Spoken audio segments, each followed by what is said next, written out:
Good afternoon, everyone. Thank you for joining us today and welcome to First Metro Securities First Quarter 2025 Philippine Economic Insights with the Ateneo Center for Economic Research and Development. ACERD is an academic think tank from Ateneo de Manila University focused on advancing policy recommendations that promote industry competition and economic growth. I am Kyle Garcia, Equity Research Associate from First Metro Securities Research, and I will be hosting today's session. This afternoon, Dr. Luis Dumlao will provide us with a rundown of the Philippines' first quarter GDP results and economic performance. He will also share with us ACER's outlook and insights for the country for the remainder of the year. As a brief background, Dr. Luis Dumlao is a research fellow of the Ateneo Eagle Watch. He was the former dean of the John Gokongwei School of Management at the Ateneo de Manila University.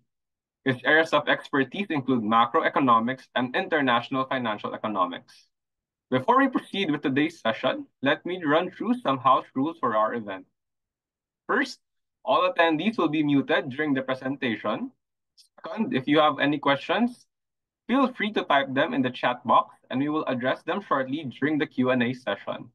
Finally, we would like to remind everyone that the views and opinions expressed during this webinar are those of ACERDS and do not necessarily reflect the views or positions of First Metro Securities and the Metrobank Group.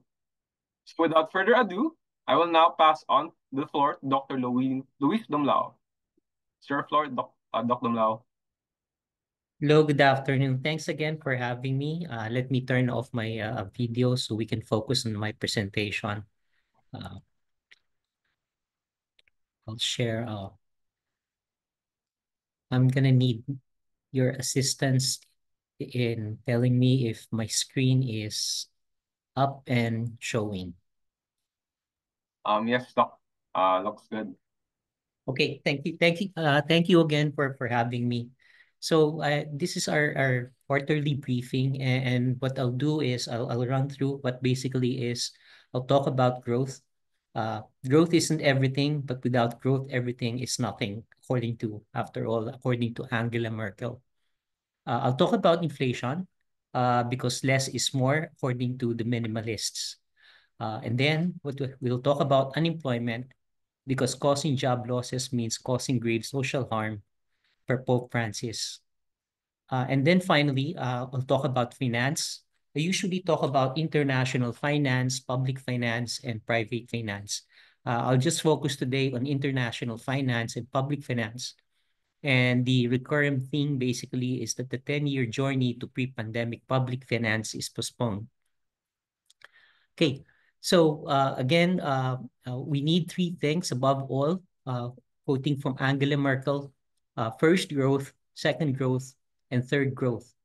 Growth isn't everything, that's true, but without growth, everything is nothing. That is to say, without growth, we can either ask the miserable, the have-nots, to remain miserable, or we can take from the haves, take them away, and then give it to the have-nots. So the Philippines' GDP growth, according to major newspapers, misses the forecasts at 5.4% in the first quarter of 2025. It misses the forecasts in the sense that it missed the median forecasts. But really, as far as we're concerned, we were not really surprised. We actually indicated that the normal growth would have been 5.4%, and indeed that's what happened. We'll look at the GDP now in the last 20 years. That's my standing operating presentation to give us ourselves a perspective, and then the business as usual or benchmark or base case scenario. This is the GDP growth and the natural growth. The ones in the solid line is the GDP growth, and the ones in the dotted lines are the natural growth of the economy, sometimes referred to as the steady state growth, or it is the natural growth if we don't do anything new, that is as if we show up to work doing nothing else, nothing different. So we look at what happens in the past. There have been spikes during presidential elections. This is the election of President Arroyo. And then the global financial crisis that started in the United States, and then the presidential election of President Pinoy Aquino, then the case where President Aquino's administration canceled many of or postponed many of government contracts in suspicion of the previous administration's uh, of contracts. And then you have the presidential election of President Duterte, and then you have the COVID-19, and then the presidential election of Bongbong President Marcos Jr. You would see here in the middle, so we just had our midterm election, and historically speaking, there had not been a spike in growths during midterm elections. So we expect that the second quarter GDP growth will not be dramatically higher because of the national election. This is the GDP growth and average growth. So the average growth during President Arroyo was 4.8%, 6.2% during President Aquino, 3.9% during President Duterte, mainly because of the COVID-19 lockdown. And then right now, President Marcos Jr.'s average is around 6% per year. This is now the business cycle of income. This is what would happen. So we anticipated the red ones are where our calculations. We anticipated the growth to be 5.4%, and it actually did grow by 5.4%. So what this is basically is, so as expected, and then we'll slowly pick up. And the reason why I think the reason why the median forecast was 5.8%, the growth in the last quarter of 2024 was around 5.2%. And the natural thing is for the growth to pick up 5.4, 5.4, 5.9, 5.9, to slowly pick up to the steady state of 6.4%. So this is the natural growth of the economy. And I think most of the forecasters anticipated what in statistics called as mean reversion. Eventually, the GDP reverts back to the steady state of 6.4%. And I think people and others anticipated that the GDP will revert back to 6.4% faster. But no, we said that no, that's not the true. That will not be the case. So it will slowly pick up in the second quarter. Actually, it's the same as the first quarter, and then slowly pick up at 5.9 and 5.9 on the third and fourth quarters. So that the annual growth would be 5.7%, which is below government target of between 6 to 7%. And then it's going to be below the steady state of negative 0.7%. And therefore, we will have a negative output gap. So the GDP will grow slower than its natural growth by 0.7%. So obviously, this 5.7% is 0.3% of government target of between 6 to 7%. The last column is for those who are in the planning, in planning. So for example, what I have here is, for example, accommodation and food services will double its size in 6 years. So for example, you are in accommodation and food service, that means if your long-term plan should be your market size should double in 6 years. Other than if not, then basically you're being left out by the rest of the industry. But then, sorry, we go back first. And then you have transport and storage. This is the more important one because transport and storage has a bigger size or share in the economy, and then construction, 8 years. Why I say transport and construction, you would see here in the next graph, in the share of the GDP, construction is right here. So it's one of the biggest shares in terms of industry, and public transport will double transport will double in about, so it's now worth 1.1 trillion pesos and will double in 8 or 9 years. Okay. I've shared this to the presentation to our colleagues with First Metro, and I think they will share the PDF version of this. This is the business cycle of expenditure. Once again, it's 5.4% we anticipated, and the actual is 5.4%. And it is a very slow pickup going towards the steady state, but it will not reach the steady state this year. It will probably do that in 2026. Uh, the you'd see here that the anticipated 8.5% in government consumption and expenditure, it turns out to be government increased its expenditure by 18.7%. So there had been a government spending barrage. And the growth, albeit the government spending barrage of 18.7% increase, the growth is still 5.4%. So once again, we'll slowly pick up.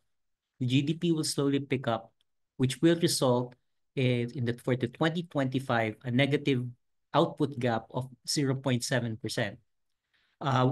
The one of interest that I want to look at is the net primary income. The net primary income as a share of GDP are in the last row, and the trade deficit as a share of GDP is on the second to the last row.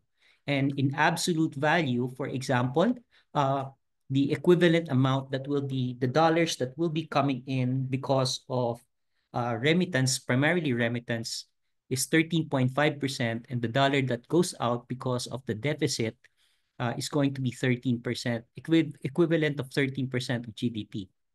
And you'd see here that the absolute value is bigger for net primary income, which indicates that more dollars are expected to come in than go out for 2025. So again, these are the share. It's primarily a consuming economy, which has been growing by around 5%. Then you have the export, and then investment. Export growing by 3%. Import, this is below because it's negative. But then again, this is the net primary income from abroad, which has grown 21% the past 4 quarters. Despite our GDP missing government targets, despite our GDP growth being below the steady state growth, we expect the Philippine GDP growth to be still second highest in Asia, only second to India.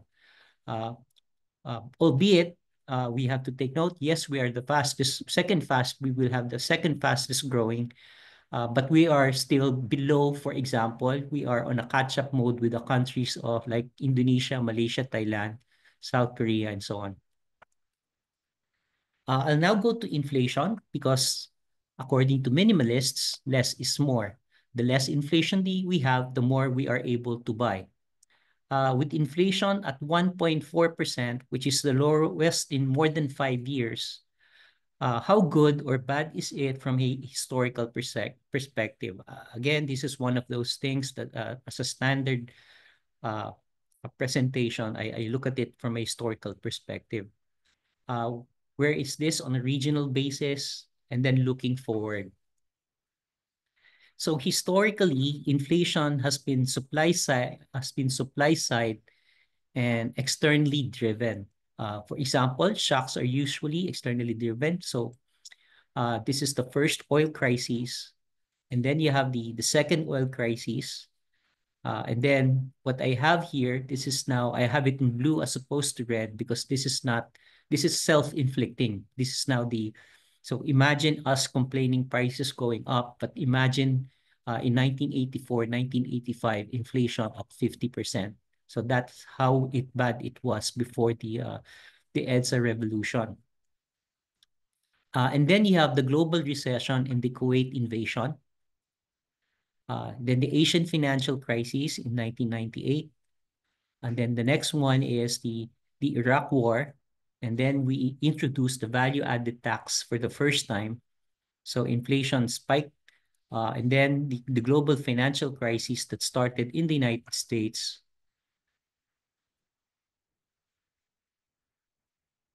then the increase in the price of rice when we stop importing, pretending that we can rely on our own rice, and then the global price of rice and the Ukraine war.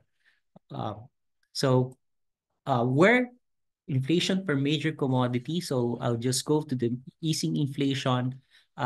April last year, it was 3.8%. Then March last month was 1.8%. And this last month, or this is March and we have April, it's down to 1.4%. Mainly, it is because of deflation in rice, although there has been inflation in meat. The downward pressure, as far as the transport is concerned, it's because of uh, uh, the global price of oil going down from 84 USD per barrel to $68 per barrel. Here are the sources of the inflation. The target is 3%, but the actual inflation is, there is actual a deflation of around 11% in rice, the deflation of 9% in transport, and then inflation, very low inflation in rental for housing. The three biggest, so there are about 55 commodities in the consumer price index. The one that has the biggest share is rentals, around about 10%, and it's contributed negatively to inflation. And then the second one is rice, and then the third is transport. So the three commodities that has the biggest share actually have contributed to the downward uh, trend in inflation. Then you have inflation in meat, 8%, inflation in electricity, 5%, and then inflation in fish, around about 4%. So considering the weights, so why is inflation 1.4%? If we are to consider the weights, so the target is 3%. If we add up the contribution of rice transport and rent, and the other next two items, inflation would have been 1%. But with the contribution of meat, 0.3, electricity, 0.1, and fish, 0.1, the total is, inflation is 1.5%. So that pretty much explains why inflation is not 3%, but rather it's about 1.5, 1.4% because of these major ones. All the rest basically balance each other out. And here's what's happening with rice. So I started here that it started at about, in this present administration, at 41 pesos per kilo approximately. Okay.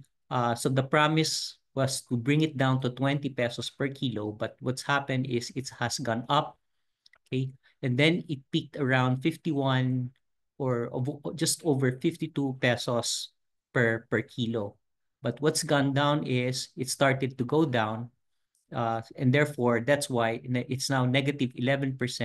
So the price is around about 46 pesos per kilo, and that 46 pesos per kilo is still higher than where it started.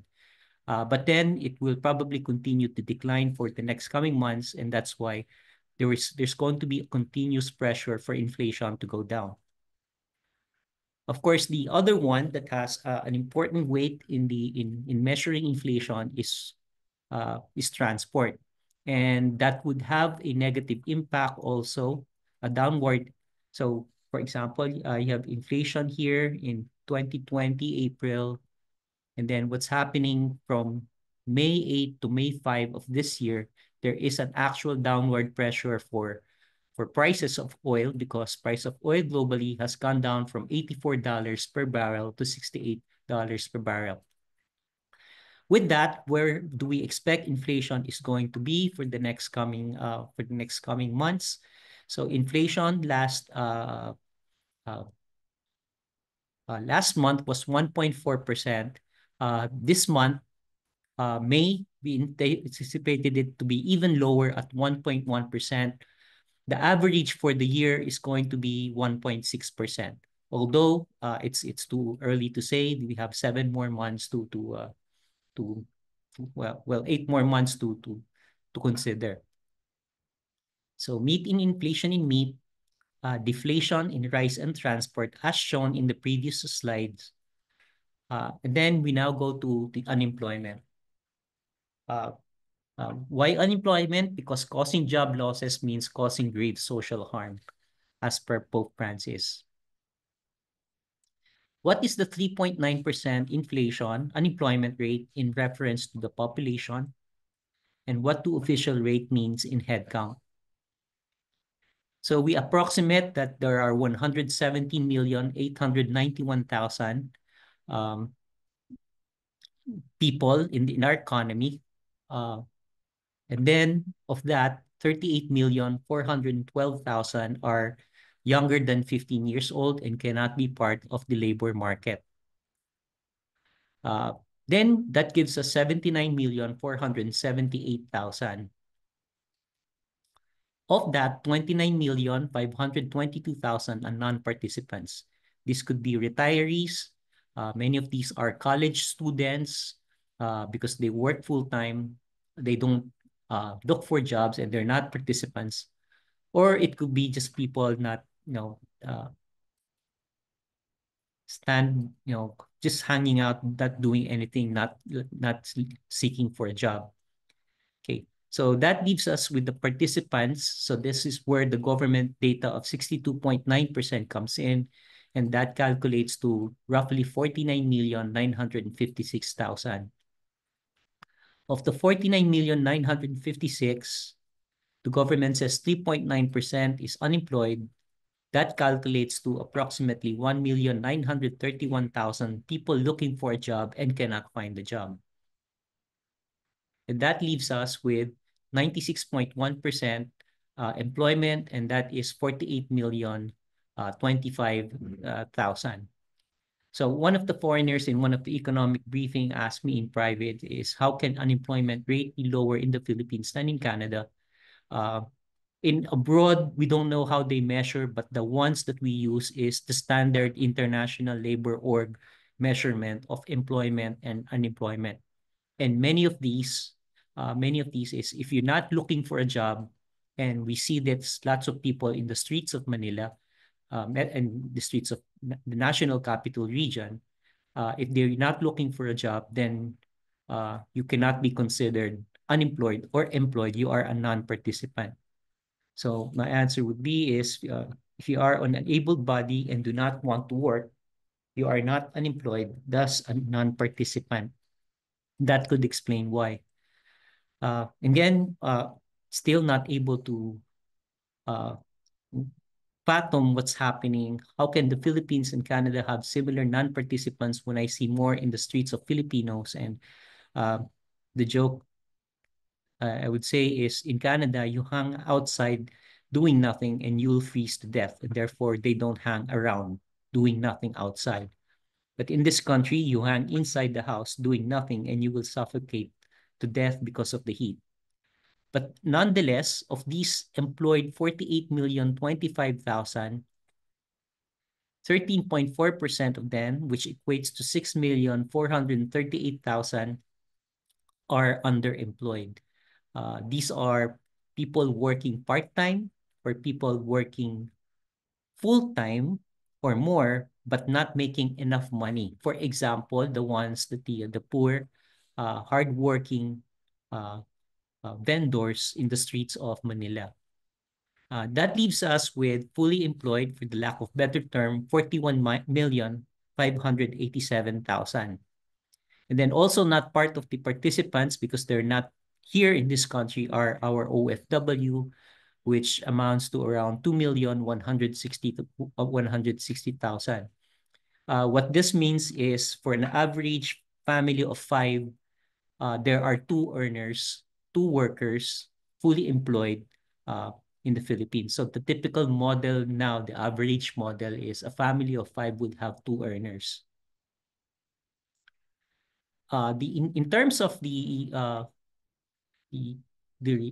unemployment rates and headcount, so in rates, government says, data says unemployment is still the same March 2024, 2025, 3.9%. The underemployment, however, increased by 2.4% from 11% to 13.4%.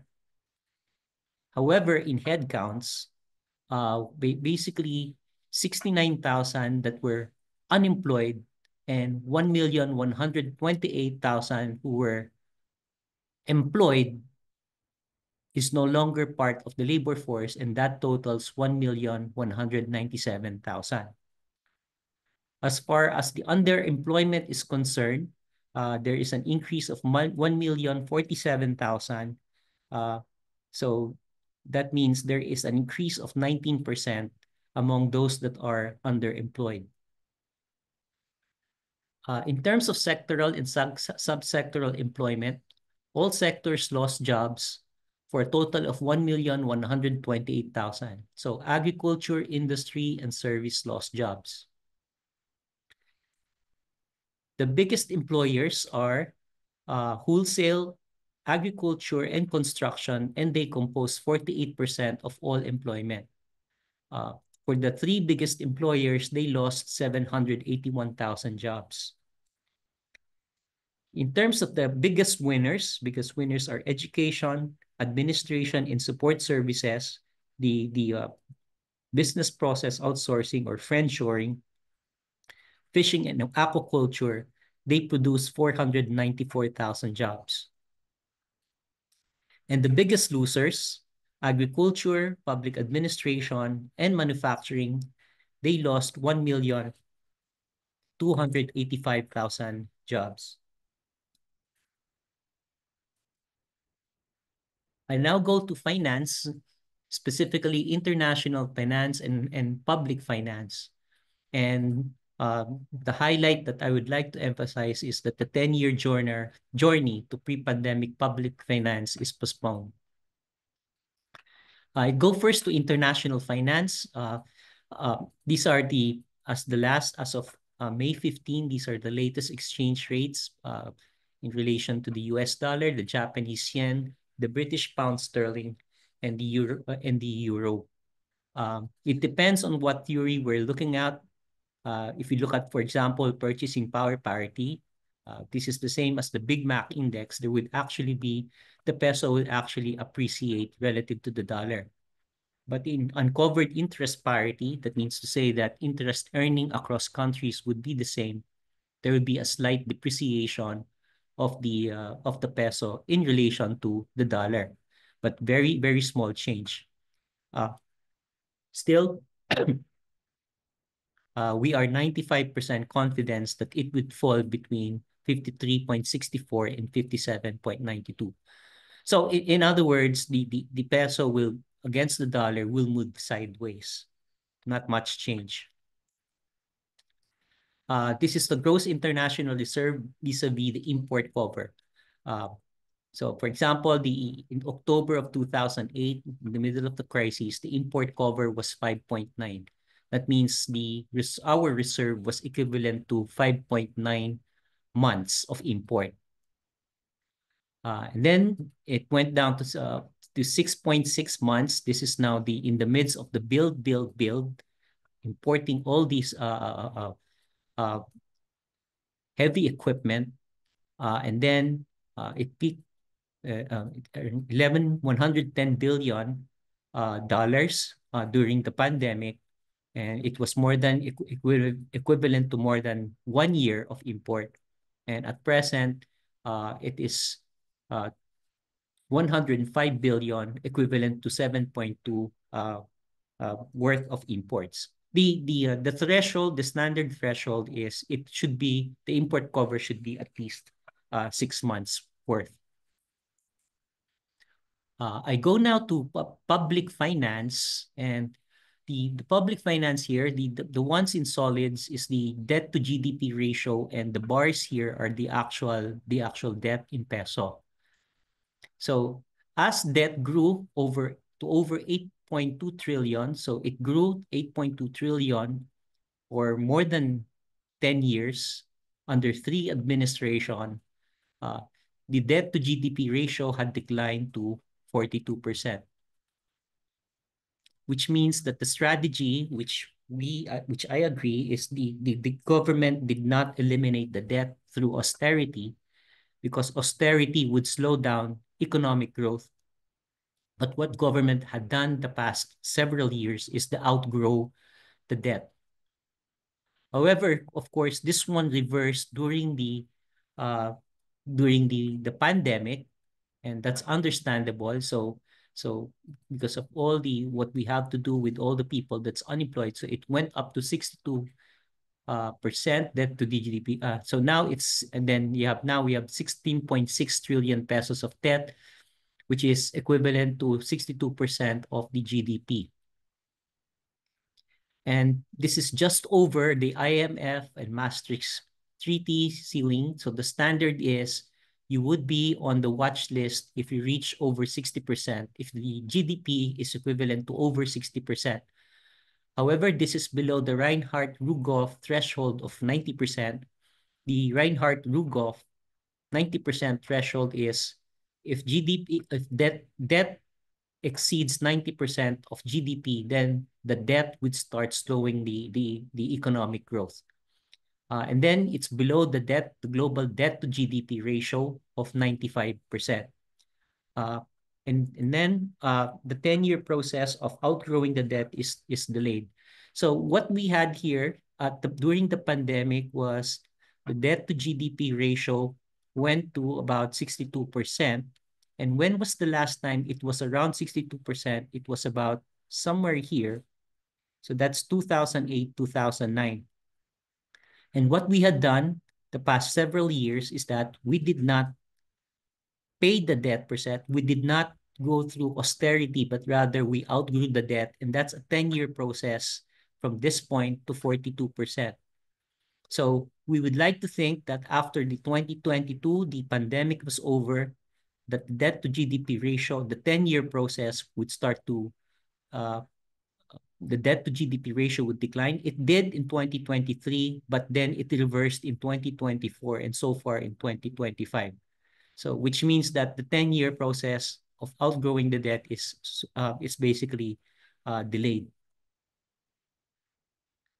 Why is that? What I have in the red is the spending of government in terms as a percentage of GDP, and what I have in blue is the spending, the revenue of government as a percentage of GDP. And kudos to our government officials collecting revenue. It's high uh, in relation to what's happened this century. But what's happened now is the expenditure is the problem. So from the Duterte administration, it is understandable for the spending to go up because of the ayudas, the subsidies that was needed for the people. But then it started to go down. But for some reason, the spending as a percentage of GDP is still going up. So as if to say we are spending as if we are still in a pandemic. Okay, so we have to remind ourselves after people power, our government went through several years of privatization.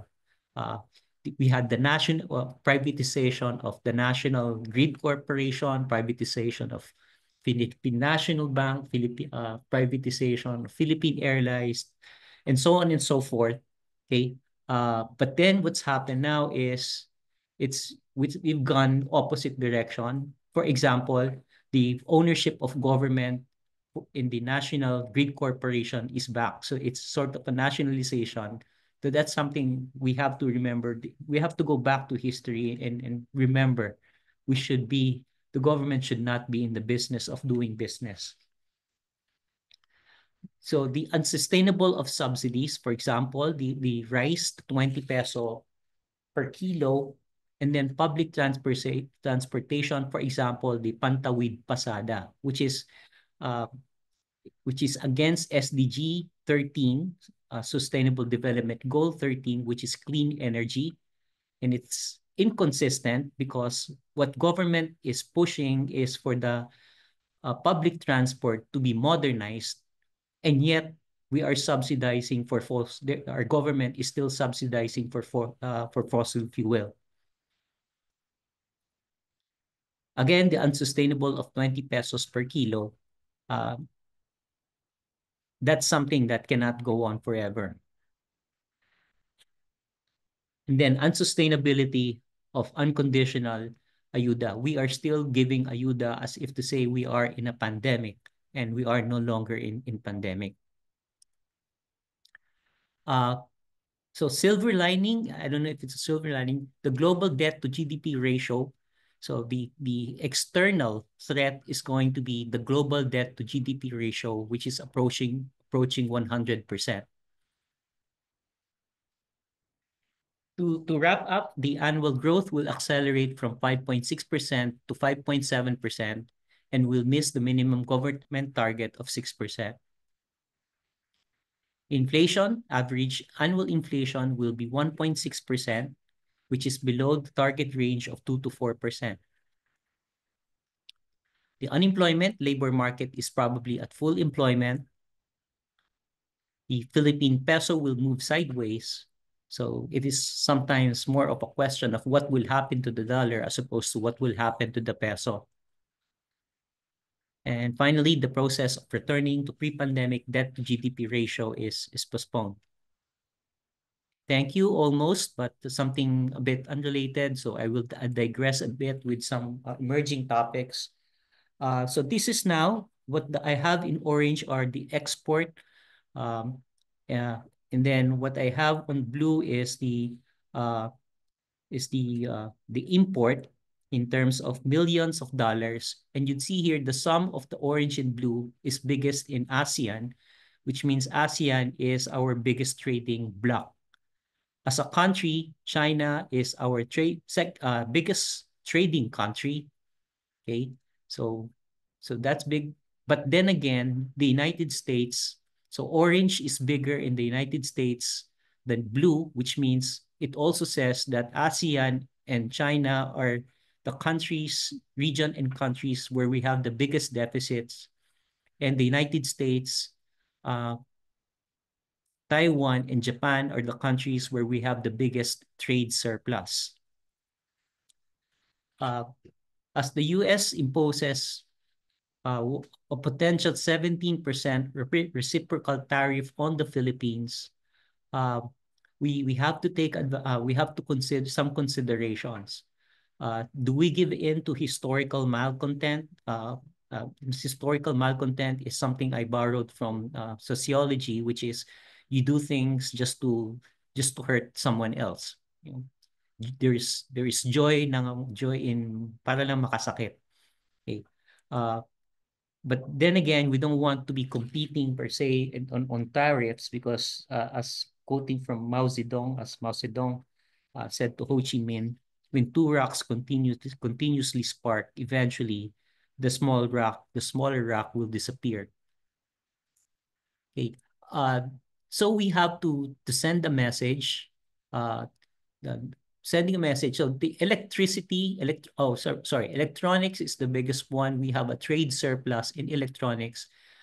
But the electronics that we export to the United States are mainly electronic parts, which they can assemble for something that's made in USA, which they can export to Europe and others, including the Philippines. So we are more trade partners rather than trade competitors. If it's US car versus European car, it's car versus car. So that's really the more direct competitive rather than us complementing with each other. So the second one, 755, is it's ignition and other wiring, which then again they can assemble to create a final product. And we don't want to import to retaliate against the United States because we import from them things that we actually need. For example, 1.3, the second one that's 1.3 billion, and that's feeding stuff for animals, including for our pets. So those who have pets here in this room, if you look at the pet food that you have, I bet chances are that's made in USA. And that's something we don't do. And then you have cereals and cereal preparations. Okay? So we also have to take advantage, if this pushes through, that the 70% tax that will be imposed upon us is less than that of Vietnam, 46%, Bangladesh 37%, Thailand 36%, Indonesia, India, and Malaysia, and so on. And it's time to go to the drawing room and discuss to have a bilateral cooperation with our trade partners, in this case the United States. Again, this is not I digress a bit. The data center energy use by 2030 will exceed the energy used by Russia, Japan, Brazil, Korea, Canada, Germany, which means that is how much electricity is going to be needed to be competitive for the next several years. So that also means that a potential source of investment would be that of energy and in the investment in the creation of data centers. And that's how fast that industry is growing. And finally, thank you. Thank you for having me. I'll take questions.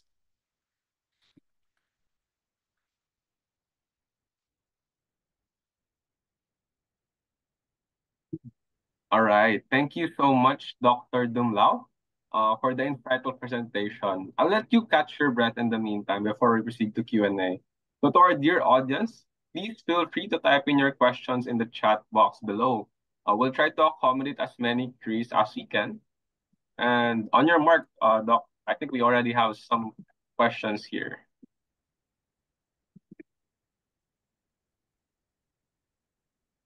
Yeah, okay. Seems like Dr. Lau is already prepared. So we have a few questions lined up. Congratulations on the spot on forecast on the 1Q25 GDP. Which sector slash expenditure item did consensus overshoot on expectations? Did you have a non-consensus view in terms of GDP drivers? It's really basically people expected. So we were already below in the first quarter at 5.2% growth, fourth quarter. And people anticipated, and the equilibrium is around 6.2, 6.4%. So there is what is called a reversion, or the adjustment back to the equilibrium. And people just expected, I think, that GDP across the board will revert back to their equilibrium growths. But as it turns out, it is adjusting back to the equilibrium, but then it was adjusting rather slowly. Got that. Thanks, Doc. We have another question here. So we at 5.4% with government spending barrage. What would have been the growth if government spending was just on a steady state? I assume on a normalized figure, Doc. Oh, it would have been much less, probably around 5 between 5 and 5.2%. So it would be so much lower. So and that's why also it's not so much it is not really that sustainable, given the fact that government spending cannot increase forever by that rate of 20% per year, especially the fact that our debt to GDP ratio is above 62%. Got that. Would you say that it was because there was a lot of front-loaded spending during that time, since there was an election ban, Sir Doc? That's quite possible also. It's more of ayuda and election and lots of subsidies, as if we are still in pandemic. Got that. For our next question, do you have DSC policy rate forecast for 2025? We can only say this. Uh, so the GDP is not growing fast enough to go back to equilibrium, so that the incentive is to lower interest rates. And second one, inflation is very low, and therefore it gives the central bank a leeway to lower interest rates. So not I'll just say this, I won't guess what they will do, but we'll just say that they have the leeway and the incentive to be dovish, to lower interest rates. Thanks, Doc. So another question here, are there any negative effect if inflation stays below DSP's 2 to 4% target for quite some time? Do we Uh expect this to normalize eventually? it it will not normalize this year. Uh so if I share it, uh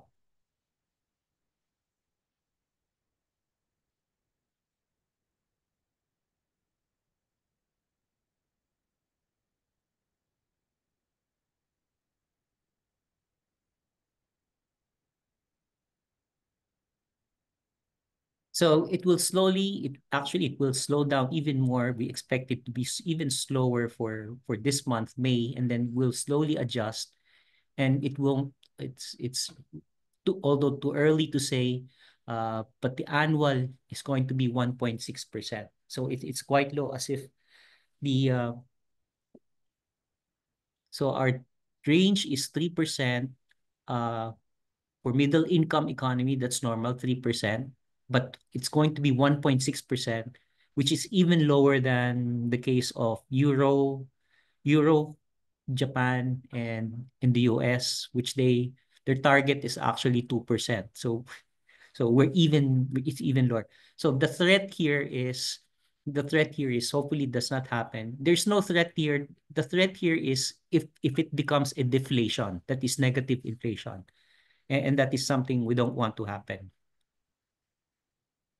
And therefore, that's probably an additional incentive for the central bank to ease interest rates. Yeah, thanks, Doc.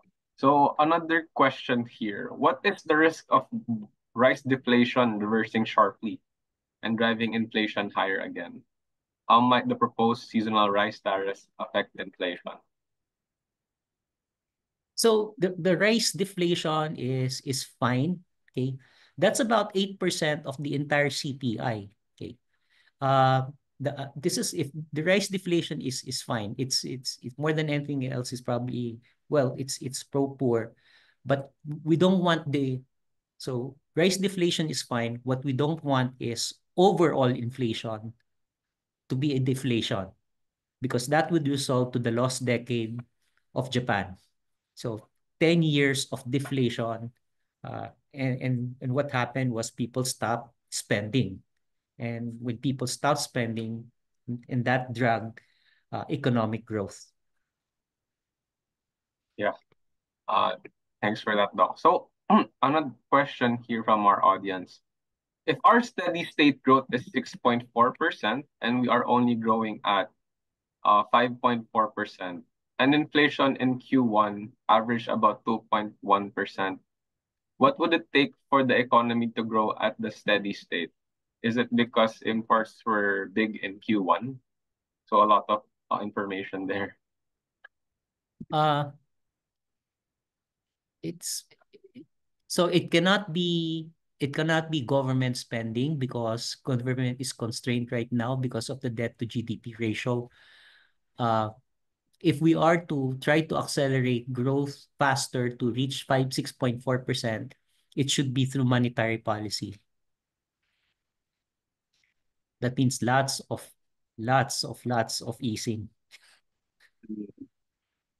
Yeah, thanks for that, Doc. So I think one of our audience here requested, is there a way to include population growth in the debt to GDP chart?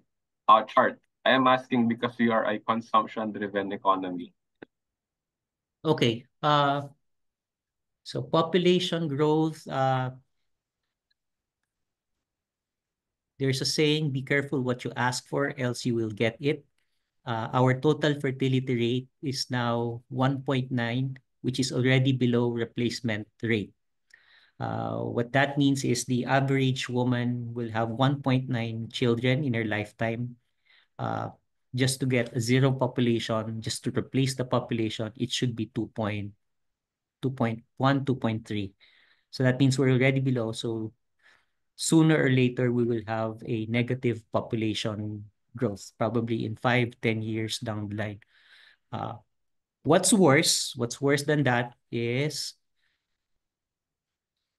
our colleagues here, First Metro, okay, educated young men and women, they are not having children anymore. That's and my niece, my nephews, I don't know what's happened to this generation. The problem is the uneducated people in the streets, and you see them. I think everyone in here see them.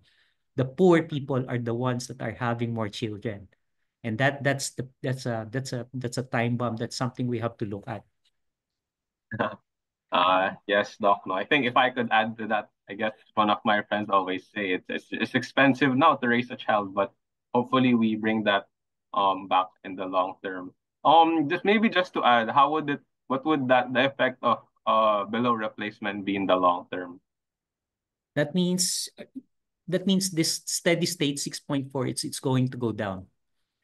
Mm. Our steady state growth is going to be slower. That's which is that happens across countries, Korea, Japan, because they have negative population growth. Eventually, their overall economic growth will be slow.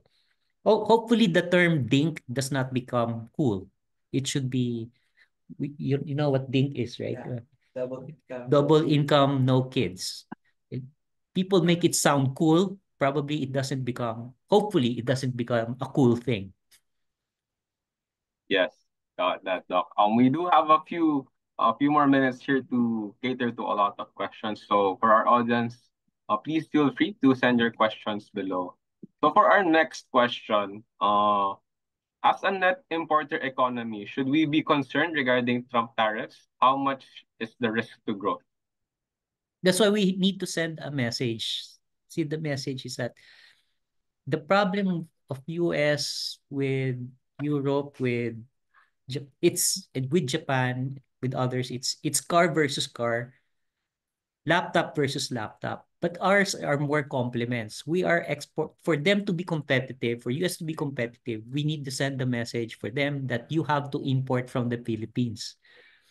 Because what we export to the US are mainly electronic parts, gadgets to make planes, to make cars, where they can sell and compete against Japan and other countries. And that's the only way they can be more competitive.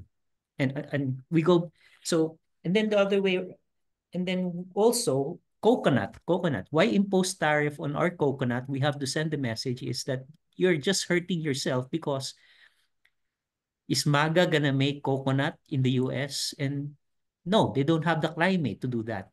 So the coconut oil is something it's something that it's only gonna hurt them. So we have to communicate that to them. And at the same time, you also have to take advantage is that if full-blown trade war happens, the tariff that will be imposed on the Philippines, which is 17%, is the lowest in Asia, which means that we have to take advantage that we could be an alternative uh, uh, hub for production for exporting to the US. The fact that relatively speaking, we have the lowest tariff. Yeah, thanks for that, Doc. I seems like at least in the near term, there have been improvements with the trade sentiment. Another question here. What can you say about the debt to the GDP ratio of advanced economies like Japan, Singapore, and USA, which are above 100%? Okay, so the US is above 100%, but the laws of physics does not apply to the US because the global currency is dollar and they produce the dollar. Okay. The debt to GDP ratio of Japan and Korea, Japan, for example, is over and even China over 100%. But we also have to keep in mind that their the credit that they give is also big. So it's more of a question of not how big their debt is. It's a question of matching, because what's happening is, because of their debt, that means they have to pay so much every year, but then also so much also comes in as a revenue from the credit that they provide from other countries. So it's a question of matching of revenue coming in versus revenue going out. So hopefully the two keep on matching, and if the two keep on matching, they'll be fine. Uh, but if there is a disruption, uh, that the revenue stops coming in, then we will be idle. We will be idle victims of this financial crisis. It's going to be 2008 all over again. Got that, Doc. Hopefully that doesn't happen. I mean, just a question that I have. Do you have any opinions on the recent downgrading of the US stock? From the I think Moody's downgraded US credit, right? Yeah, it's because it's a never starts it's a never ending negotiations of government US government shutdown. So now again they're in a negotiation again, whether to shut down government because of the debt ceiling. Uh, but um, again, it's double standard. Fortunately, it's double standard. Uh, because the US produces the dollar, uh, it's not so much. It's the rules of physics, the rules of supply and demand sometimes does not work for them. And it worked at the same time, the fact that most of our reserves are in dollar. There is a saying, if I owe you 100 pesos, I'm probably in trouble. But if I owe you 100,000 pesos, you're probably in trouble because I may not pay you. So the same goes with many countries around the world, including Japan and Europe and even China. The US owe them so much, the US owe us so much that we will be in trouble if the US goes in trouble. So that the incentive for us, Europe, Japan, is actually to support the dollar. And that is what serves the best interest of us, Europe, Japan, and so on, uh, and also for the US. Definitely. Thanks, Doc. So we have a few more minutes here, so I'll be wrapping up. So we think just a few more questions to accommodate. So for our few last questions here, any impact of the recent election to the economy? Uh, it's uh, it's not the end of the world. That's all I can say. It usually, again, usually they have no. Again, historically, the spikes are only presidential elections. Uh, and then the middle, uh, no spikes. So there's no, we don't expect anything material to change uh, the GDP growth. Okay. One of the winners is what we all know, this is free education. That's the slogan. Uh, I don't know how I voted for the person, but I don't know how sustainable it is that we keep on giving such ayudas, or including free education. We there has to be a discipline on that. So, but nothing dramatic. It's all noise as far as the economy is concerned. Thanks, Doc. So we have time for the last two questions here. So on education from one of our attendees here, you mentioned that data centers is an emerging industry, and I don't know if the national government is eyeing on attractive investments for that. But nevertheless, which skills should workers acquire in order to be able to ride that trend, maybe in reference to the data center growth? Uh, I'm just saying that the group of Metro Pacific, they've already expanded they're already in other, and even the Ayala Corp, I think they've already started expanding, going into putting their feet wet on that industry, specifically in Calabarzon region. So question is, it's a question of if of race of how much they're producing data centers already, and it's a question of government also providing the electricity infrastructure for towards electricity. And this is a 6 year, what's it now? It's 2025, so we're going 2030. The next 5 years, that's the one that's we're going to be racing or sprinting towards. We have to sprint towards too. But and some of our conglomerates have already wet their feet in that industry. How fast, we don't know.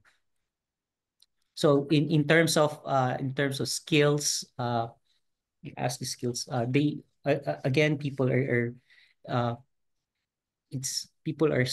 are keep saying that AI is fear, is a threat, but it what we have to do is we have to develop people who can use AI, not be enslaved by AI, but rather people who know how to use AI. Yeah, got it. Thanks. Thanks, Doc. So for our last question here, maybe just to wrap up your thoughts also, is the 5.4% GDP performance bad or good? This is considering the base effect, and maybe also touch on what could help us accelerate that further.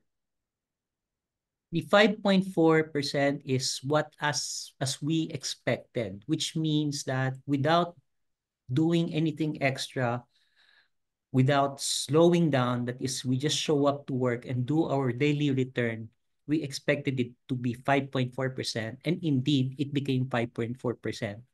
And naturally, it will go back to the steady state of 6.4%. But it's going to be a drag. It's going to be slow. It's not going to reach 6% by the end of the year. So it's very slow. But then again, if we are to accelerate it, if the government chooses to accelerate it, it's not through fiscal policy, but it's rather uh, a lot of quantitative easing for the central bank. All right. Thank you so much, Doc Dumlao. So I think that's all the time we have for today. And that wraps up our quarterly economic briefing. Thank you very much, Doc Dumlao, for a thorough and well-crafted presentation and the lively exchange during the Q&A. Thank you, everyone, for that fruitful discussion on the first quarter 2025 GDP results and economic performance. We would like to remind everyone that the views and opinions expressed during this webinar are those of ACERGS and do not necessarily reflect the views or positions of First Metro Securities and the Metro Bank Group. This special briefing with ACERD was made possible by First Metro Securities. And this has been your host, Cal Garcia, and thank you everyone, and have a great week ahead.